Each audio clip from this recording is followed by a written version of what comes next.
Ал оқушылар 9-шы сыныптың алғашқы есебімен таныс болайық. 0-де бірінші есеп.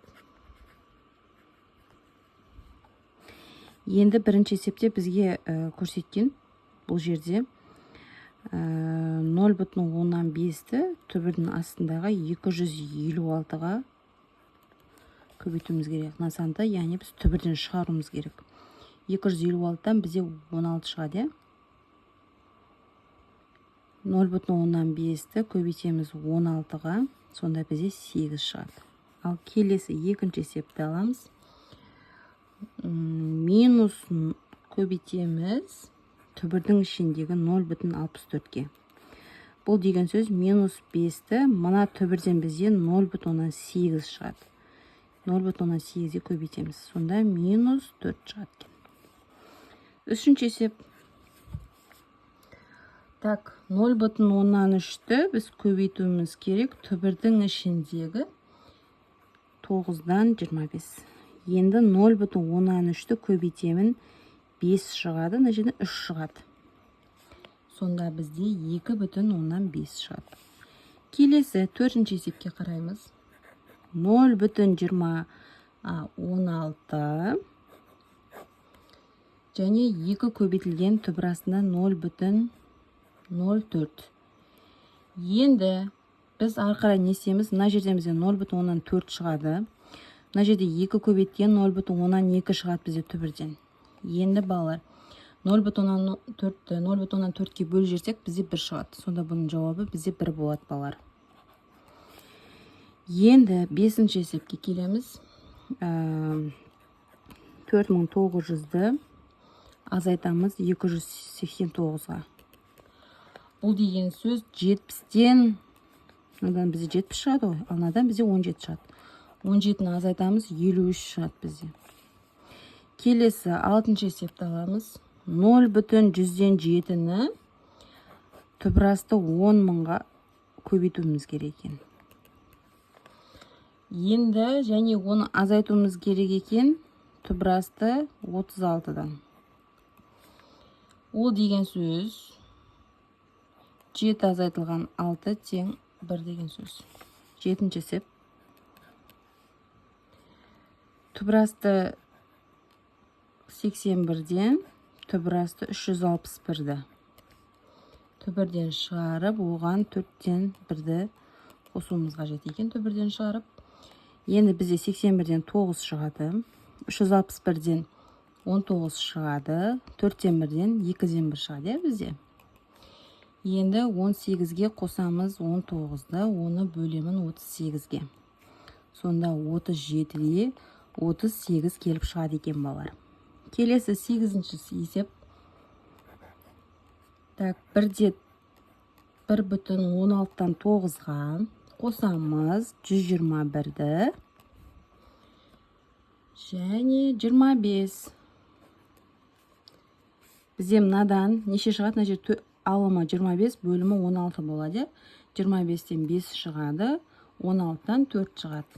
Енді 121-ден 11 шығады да, 25-тен 5 шығады. Ортақ бөлім 20 болса, сонда 25 азайтылған плюс 44. Мына жерге жазбайын, мына жерден 5, мына жерден 4-тен береміз.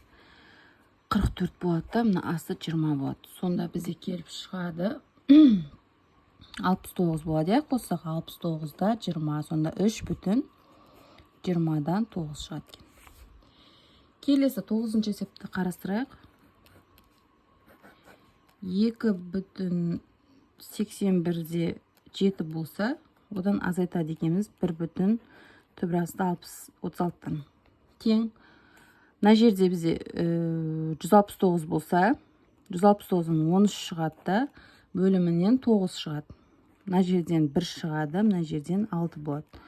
Ортақ бөлім береміз. Ортақ бөлім 18-ден болса, 26 азайтылған 3. Ол деген сөз 1,18-ден 9 деген сөз балалар. Осылай түбірден шығарып есепте береміз. Ал балалар, енді кезекті 0-де 2-ші жаттығудың есебін орындаймыз. Ол есепте бірінші есепті қарасаңыздар балалар сіздерге былай көрсетіп болған. Түбірдің ішінде 360-ты және 2/5-ті көрсетіп қойған. Немесе 2/5 деп аталады. Просто 2/5 деп айтып отырмын. Енді балалар қарасаңыздар, бұл жерде 360 көбейтілген 2/5 деп бір түбірге алып алсақ болады. Енді мына жерде сіздерге қысқаша, мысалы мына жерде 36 береді, мына жерде 10 бар деген сөз. 10-ды 2/5-ге көбейтсек 25 шығады, сонда мына жерден алды, мына жерден 5 шығады. Сонда мына жер 30 деген сөз. Енді келесі екінші есепке қарасаңыздар, балалар 90 біткен. 90 көбейтілген 4/9 деген.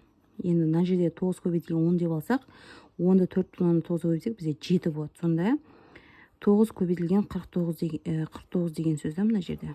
Енді мынадан 3 шығады, мынадан 7 шығады. Сонда бізде қанша шығады? 21 шығады. Келесі үшінші есепте 72 көбейтілген 32 деген, балалар. 72 қандай санның түбірден шығатын санның көбейтіндісі? Мысалы, бұл 72 деген сөз 36-ны, то есть 36-ны 2-ге көбейтсек және 16-ны 2-ге көбейтсек шығады. Сонда 36-тан 6 шығады, 4 болса 4-тен 2 шығады, 16-тан 4 шығады. Сонда көбейтетін болсақ, бізде 42 келіп шығады, балалар. Енді төртінші есепке қараймыз. Так, 3/6-ны, 3/6-ны және 12/1-ді көбейт деген. Бұл жерде де жаңағындай келтіріп аламыз. Бұл жерде келтіріп алған кезде 36-тан 6 шығады деп ойлаймыз. 221-де 11 шығады. Және 0,100-ді жаңағы осы сандарға көбейтсек, бізде осы бүтін сандар келіп шығады. 0,100-ден бізде 0,1 шығады. Енді барлығын көбейтсек, бізде 6,6 шығады. Енді келесі 5-ші есепті аламыз. Яғни бізде 13 көбейтеміз 52 деген, балалар. Енді 52-ні келтіріп аламыз. Сол кезде бізден шығады түбірасты 13, яғни біз мына жерде келтіріп алсақ, бізден 13-ті 2-ге көбейте саламыз, сонда 26 шығады. Келесі. Мына жерде 2-ге бөл жүрсеңіздер де болады. Солай сияқты өздеріңіз түбірден шығатындай сан келіп шығады. Мына жерде сіздерге әдейі солай істеп берген. 6-шы есепке қарасаңыздар, бізде 63 деген, 63 көбейтілген түбірасты 7 деген. 63 деген 9 көбейтілген 7 деген сөз ғой, балалар. 9 көбейтілген 7 деген сөз.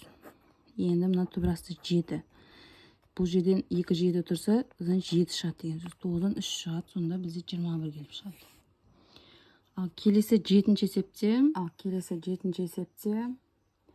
3-тен 2 және 3-тен 8 деген. Бұл жерде бір түбірге алсақ, 2-ден 3, 3-те 8 десек, мына қысқарып кетсе, мына 4-ке қысқарса, сонда 4-тен 1-ден 2-ден 1 келіп шығады. Келесі 8-ші есепте, балалар, бізде бір біткен 1/2-ны көбейтеміз 3/3-тен 1-ге деген. Бұл жерде енді былай істейміз, бәрін бір түбірге алып аламыз. Мына бүтін санды 12 деп алсақ, 0,1-ді және 10 деп алсақ, мына жерде 3 деп аламыз. Балалар, бұны барлығын көбейтсекте бізде келіп шығатына 3 көбейтсең, жаңағы 9 болады, 9-ға 1-ді қоссаң 10 болады. Ал 12-ні 0,1 деп бөліп алдық та, бүтін қылып айландырып. Енді ары қарай шешетін болсақ, мына жерден мына қысқартса 4 болады, мынамен көбейтсең 1 болады. Мына жерде түбірас 4 қалады, түбірас 4-тен 2 қалады. Енді 9-шы есепке қараймыз. 9-шы есепте бізде біткен түбірасты 20 дегенді, оған түбірас 45-ті көбейткен. Түбірасты 20 деген сөз, бала 4 көбейткен 5 деген сөз. 45 деген сөз 9 көбейтілген 5 деген сөз. Енді қарай беріңіздер. 4-тен 2 шығады, 9-дан 3 шығады, 25-тен 5 шығады. Үшеуін көбейте саламыз, 30 келіп шығады, балалар.